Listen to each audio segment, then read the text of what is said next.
Hi, Black Cat Recapped here. Today I am going to explain a mystery and thriller movie named These Final Hours. As a big space rock falls from the sky towards Earth, after a special time with his girlfriend Zoe, a guy named James drives back to town and listens to different radio stations that are talking about the asteroid heading our way. The asteroid has hit the North Atlantic Ocean, and in 12 hours, the huge fire it's causing will reach Australia. To deal with their last hours on Earth, a group of people reads the Bible, while others decide to end their own lives. There's also chaos in the streets as people do things they normally wouldn't because they know the world is about to end. But then, James runs into a roadblock made of shopping carts. A man with a big knife gets into his car and forces him to drive while he talks about feeling betrayed. Finally, they find the person who betrayed him, and the crazy man takes the car keys and tells James to stay. When James sees the crazy man brutally attack someone, he runs away. The man chases him around the neighborhood until James hides under a van. He stays quiet until the crazy man goes after someone else. When it's safe, James pulls out a nail that hurt him during his escape and tries to open the van. He ducks when he sees a red van parked nearby. Two drunk men get out of the red van, carrying a girl who is screaming for help. Once they're inside a house, James quietly makes his way to the red van, still hearing the girl's cries for help. He gets in the van and finds the keys but hesitates to drive away because he can hear the men yelling at the girl. Feeling guilty, James picks up a hammer from the van and goes into the house. He quietly looks through the house until he finds the door where the girl is locked in. Suddenly, one of the men rushes toward him, so James swings his hammer at the man's head. The other man starts choking James from behind. The man lets go of James but picks up a lamp and hits him. The bigger man pins James to the floor and starts choking him with the lamp until James bites his finger. James reaches for his hammer, but the man offers to share the girl with him. Not interested, James hits the man on the head with the hammer. James breaks the locks on the door and tells the girl that he's there to help. He takes her outside, but she's too scared to get in the red van. She insists on finding her father, but James yells that it's not safe to be out in the open and convinces her to get in the van.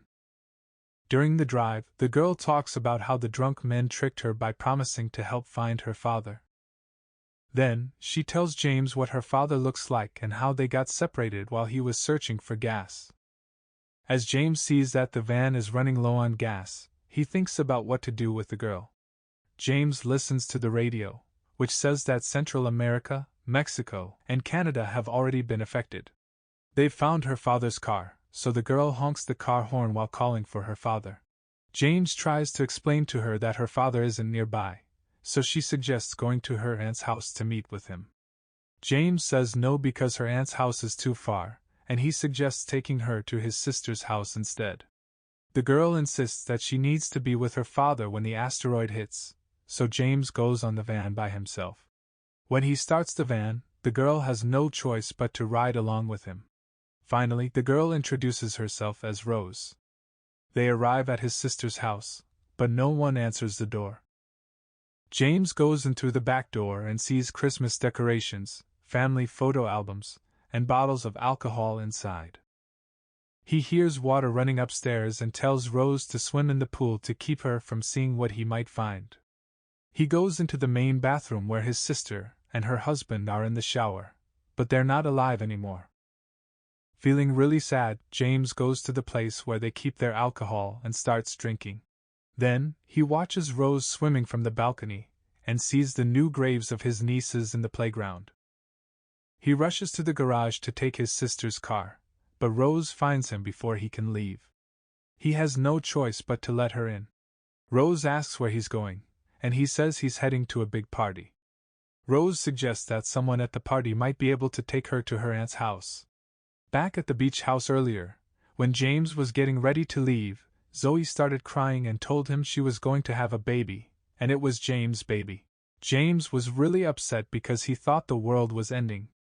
Zoe kept thinking about the baby, but James got mad at her for telling him because he thought it didn't matter anymore. James said he didn't want to feel anything when the end came. While they're driving, Rose notices that James has a bleeding arm, so she offers him her socks to make a bandage. As she's helping him, Rose says she's worried she might go to a bad place because she once prayed for a kid at her school who was mean to her to die. And the kid actually got sick and passed away. James tells Rose that it wasn't her fault because sometimes bad things just happen.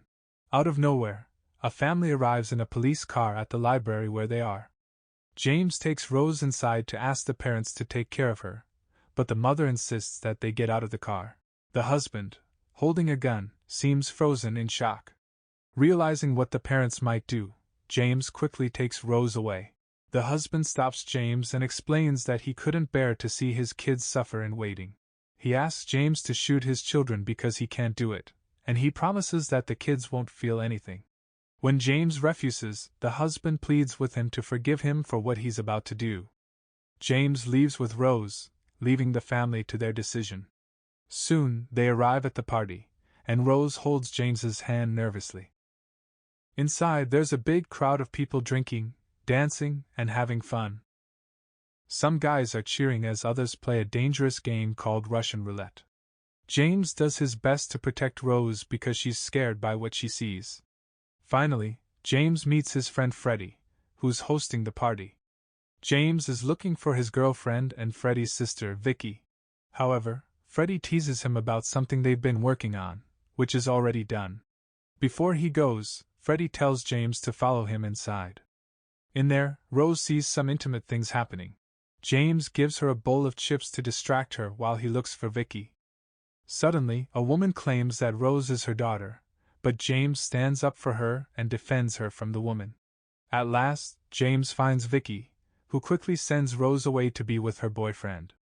James hesitates about leaving Rose but ends up following Vicky and leaves Rose by the pool.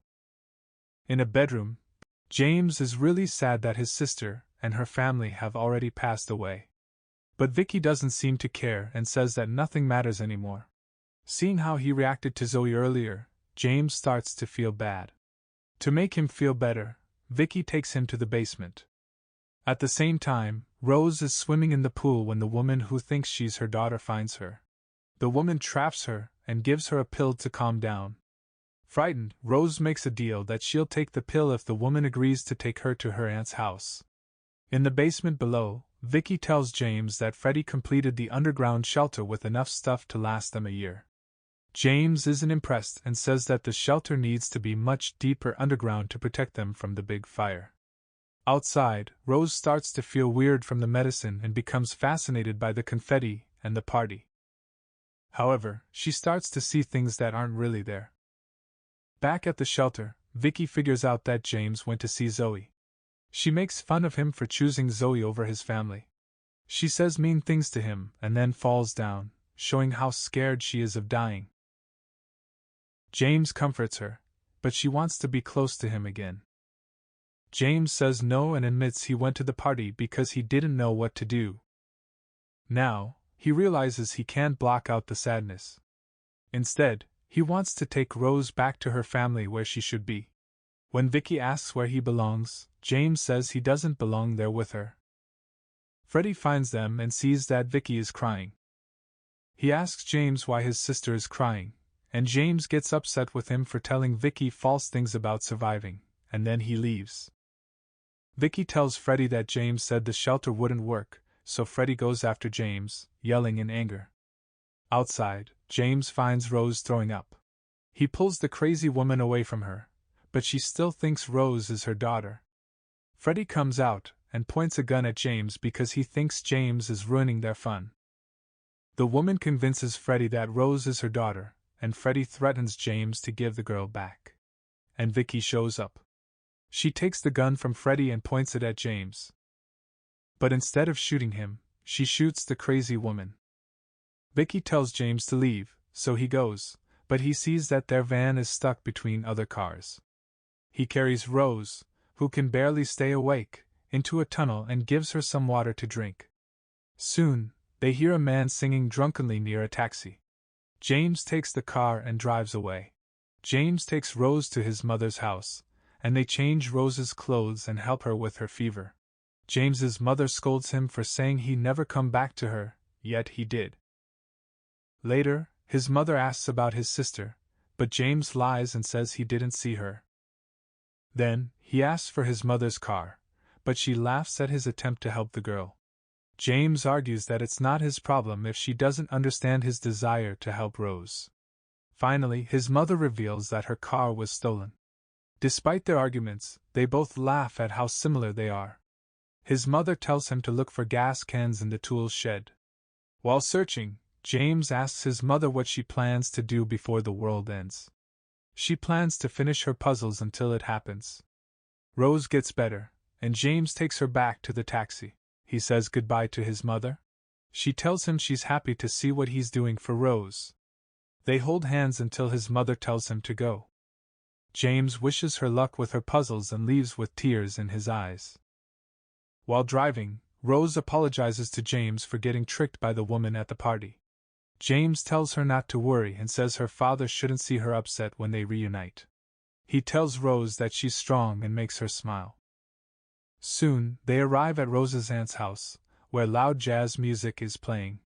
Rose happily runs to the house, calling for her father and family. However, they find the house empty when they go inside. After looking through the house, Rose thinks her family might be at the nearby pond, so she goes there. Meanwhile, James goes into the woods in the opposite direction and finds Rose's family's bodies, including her father.